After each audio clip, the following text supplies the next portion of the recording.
Assalamualaikum warahmatullahi wabarakatuh. Perkenalkan, nama saya Ardiansyah dari Prodi Agribisnis.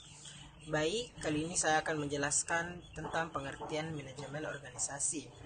Manajemen organisasi terdiri dari dua kata, yaitu manajemen dan organisasi. Manajemen sendiri berarti pemrograman acara ataupun terhadap sesuatu, sedangkan organisasi merupakan suatu perkumpulan dengan satu tujuan. Sehingga jika digabungkan, maka manajemen organisasi adalah suatu perencanaan pada satu perkumpulan untuk mencapai tujuannya. Biasanya, manajemen organisasi dapat ditemui di perusahaan yang bergerak pada bidang sumber daya, karena memang perencanaan dalam manajemen ini untuk mengarahkan manusia untuk mencapai tujuan organisasi, di mana dengan keberadaan manajemen ini diharapkan kinerja yang diberikan sumber daya manusia dapat lebih efektif untuk mencapai tujuan organisasi. Dengan keberadaan manajemen ini juga diharapkan dapat membentuk kinerja sama yang baik sehingga tujuan organisasi lebih cepat tercapai.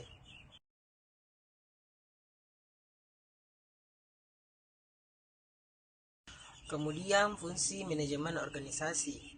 Fungsi dari manajemen ini terbagi menjadi beberapa tujuan, di mana tahapan-tahapan tersebut tentunya memiliki fungsinya tersendiri untuk tercapainya tujuan.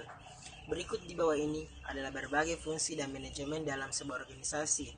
1. Planning. Planning juga sering disebut dengan fungsi perencanaan yang menyiapkan kegiatan dalam organisasi. Bagian satu ini cukup penting karena memang sudah harus digarap dengan matang. Hal itu untuk menghindari terjadinya kebingungan akan tujuan di masa yang akan datang. 2. Lead. Lead memiliki arti sebagai fungsi pengaturan. Setelah memiliki fungsi perencanaan, manajemen satu ini juga memiliki fungsi pengarahan. Fungsi satu ini sangat bermanfaat untuk mengarahkan rencana yang sudah disebut sebelumnya.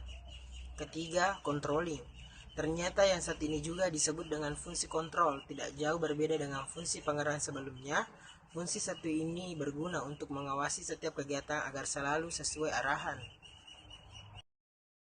Keempat, organizing. Fungsi pengorganisasian adalah sebutan lain untuk fungsi organisasi. Dapat merencanakan dan memberikan kebijakan yang efektif sehingga dapat membuat kinerja para sumber daya manusia juga menjadi lebih baik. 5. Motivation. Motivasi tentunya juga sangat turut mengambil andil yang sangat besar untuk sebuah keberhasilan organisasi. Karena dengan sumber daya manusia yang termotivasi, maka akan semakin meningkatkan kinerjanya. Motivasi tersebut dapat berupa pemberian penghargaan pada anggota yang terbaik. Keenam adalah staffing. Fungsi satu ini juga disebut dengan fungsi kepegawaian, di mana fungsi ini berguna pada saat merekrut anggota baru.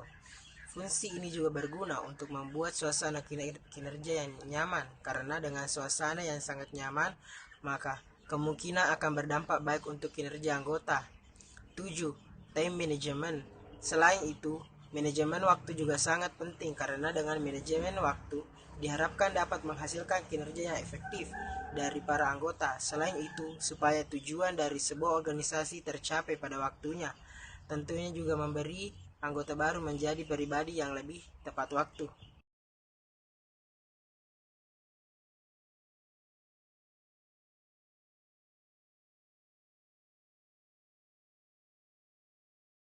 Kemudian tujuan manajemen organisasi. Sama seperti fungsinya, manajemen saat ini juga memiliki berbagai tujuan.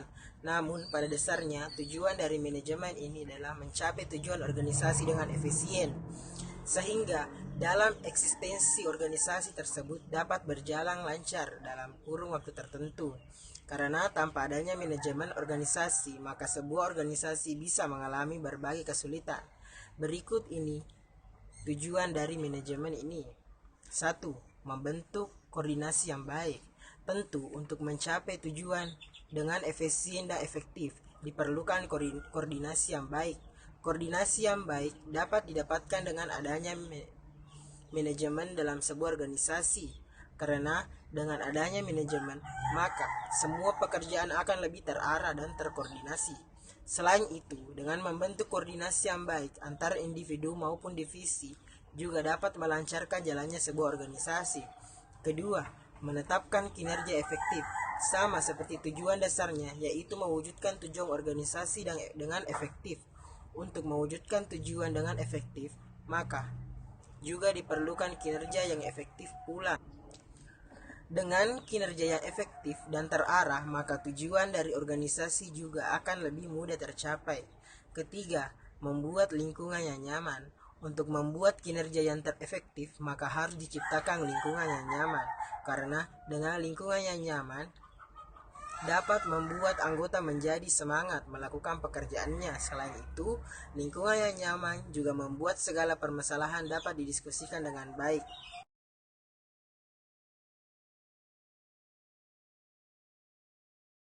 Baik, itulah tadi materi yang sempat saya paparkan. Lebih dan kurangnya mohon dimaafkan. Assalamualaikum warahmatullahi wabarakatuh.